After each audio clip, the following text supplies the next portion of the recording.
Donc bonjour à tous et à toutes et bienvenue pour cette vidéo de chimie. Donc dans cette vidéo, on va voir l'identification des ions. Donc ça sera la première partie de cette notion.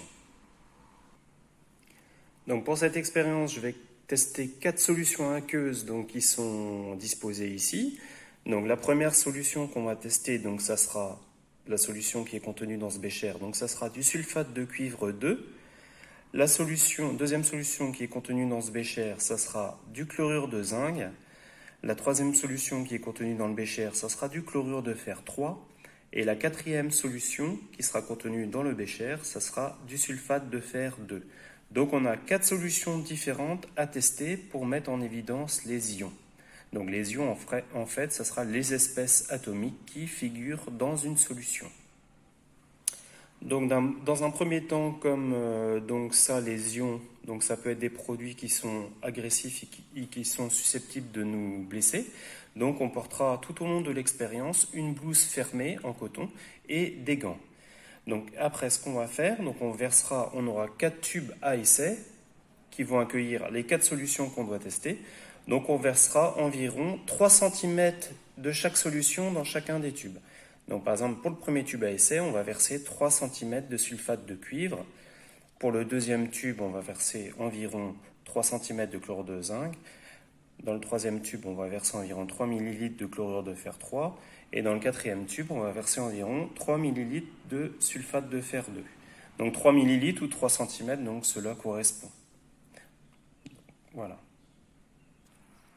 Donc ma première solution à tester, donc ça sera le sulfate de cuivre. Donc le sulfate de cuivre, donc après avoir mis les blouses, les gants, donc le sulfate de cuivre, donc je le prends et je le verse dans le premier tube. Donc environ 3 cm.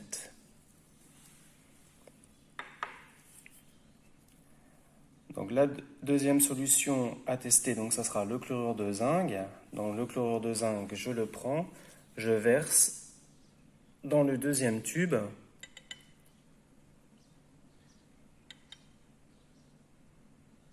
À peu près la même quantité, donc 3 cm. Voilà. Donc la troisième solution, le chlorure de fer 3, donc cette fois-ci 3 cm dans le tube 3.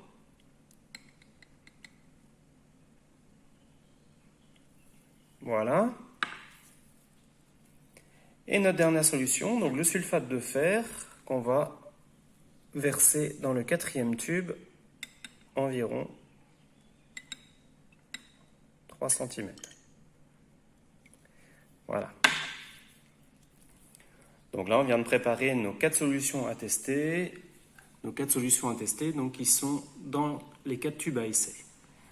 Donc le sulfate de cuivre, le chlorure de zinc, le chlorure de fer 3 et le sulfate de fer 2. Donc 4 solutions différentes qu'on va tester. Donc pour identifier les ions de ces 4 solutions, donc on va utiliser ce produit-là en réactif. Donc ça sera du sodium hydroxyde en solution. Ajouter quelques gouttes d'hydroxyde de sodium dans chaque solution. Donc là, si je commence par la première solution, mon sulfate de cuivre, donc je mets quelques gouttes dedans. Voilà. Donc je remarque une réaction de précipitation. Pourquoi une réaction de précipitation? Parce que ma couleur a été modifiée. On a un précipité qui est apparu dans la solution. Donc le précipité qui sera de couleur bleue.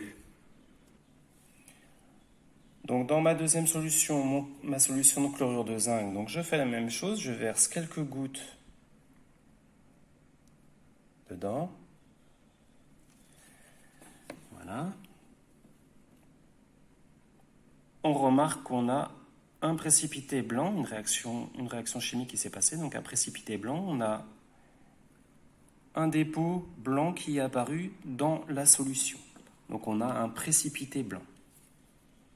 Donc on fait la même chose pour la troisième solution, donc ma solution de chlorure de fer 3 donc, qui est ici. On verse quelques gouttes.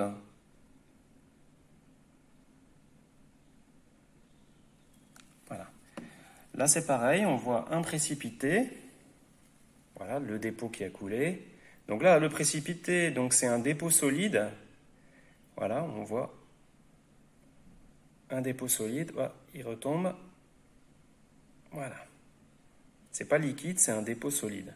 Donc là, on voit un précipité de couleur marron. Marron rouille.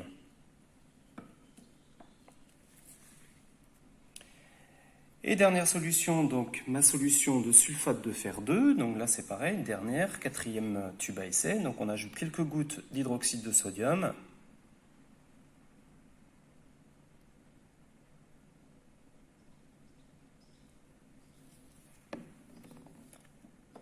Donc là, c'est pareil, on voit un précipité.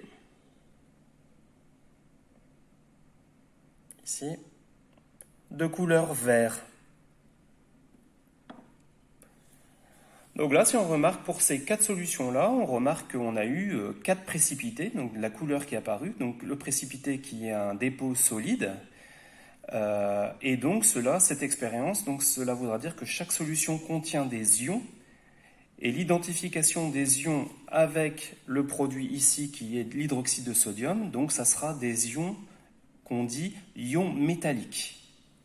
Et en fait, les couleurs des précipités qu'on obtient, ça met en évidence un certain type d'ion métallique.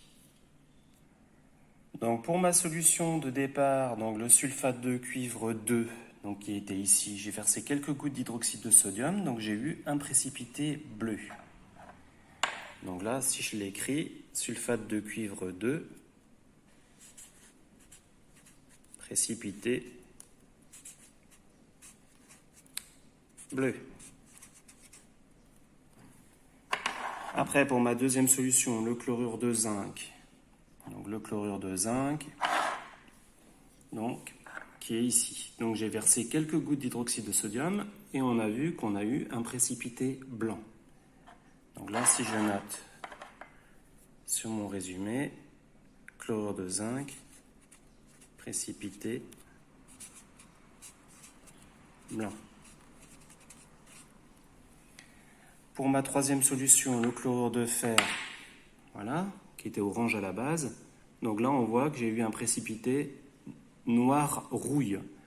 Donc chlorure de fer 3, précipité rouille.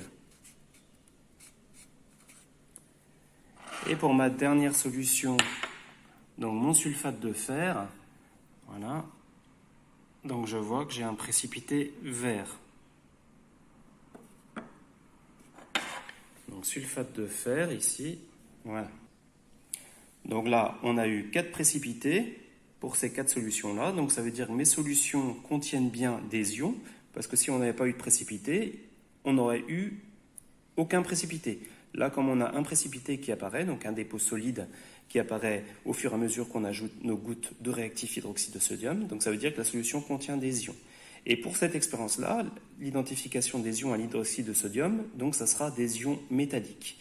Le sulfate de cuivre qui précipite en bleu à l'hydroxyde de sodium, ça voudra dire que ma solution contient des ions cuivre.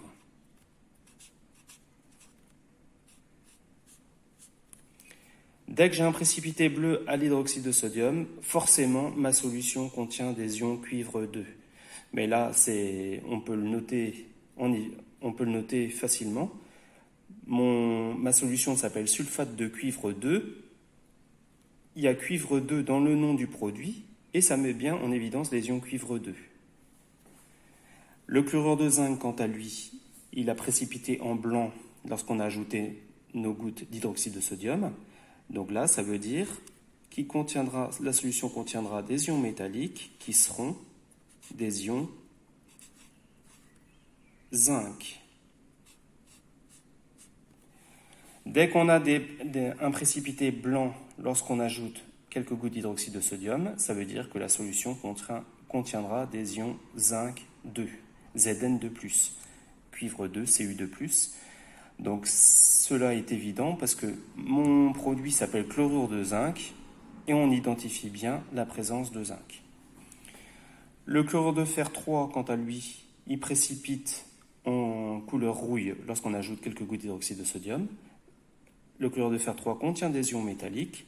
Quel type d'ion métallique? Ce sera des ions fer 3, Fe3+.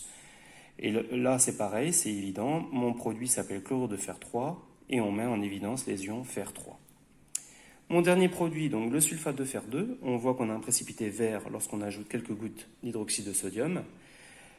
Comme on a un précipité vert par ajout d'hydroxyde de sodium, ça veut dire que ma solution de sulfate de fer contient des ions métalliques. De quel type? Du type présence d'ion fer 2, Fe2+. Donc dès qu'on a une solution qui précipite en vert lorsqu'on ajoute quelques gouttes d'hydroxyde de sodium, ça veut dire que la solution contient obligatoirement des ions fer 2. Et là, c'est également logique parce que ma solution s'appelle sulfate de fer 2. Il y a fer 2 dans le nom du produit. Et là, on met en évidence le fer 2. Là, ici, le fer 3. Là, le zinc qui apparaît. Et là, le cuivre 2 qui apparaît. Voilà donc pour cette vidéo. Donc là, c'est la mise en évidence des ions métalliques. On a obtenu 4 précipités, donc ça veut dire que nos 4 solutions contiennent bien des ions métalliques qui sont différents parce que les précipités n'ont pas la même couleur. Donc voilà pour cette vidéo, et puis en espérant que ça vous a plu, mettez un pouce bleu si vous aimez, ou vous abonnez, et puis je vous dis à bientôt pour de prochaines aventures. Allez, ciao!